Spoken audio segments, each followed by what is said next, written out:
حبايبي بص انا رجعت لكم تاني وانا بعمل. بص الرز اهوت بحمره اهو، وهحط عليه ايه، حطيت فص مستكه وحته سمنه ومعلقه زيت زيتون، وهحط عليه قرفه.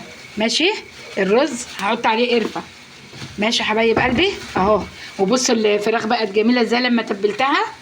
بصوا اهي متبله الفراخ اهي، وحاطه لها معلقه زيت زيتون برده. ماشي كده الفراخ خلاص اهي. البصل الرز اتشوح وتغلف بالسمنه وزيت الزيتون واخد لون بسيط كده. هحط عليها بقى ايه،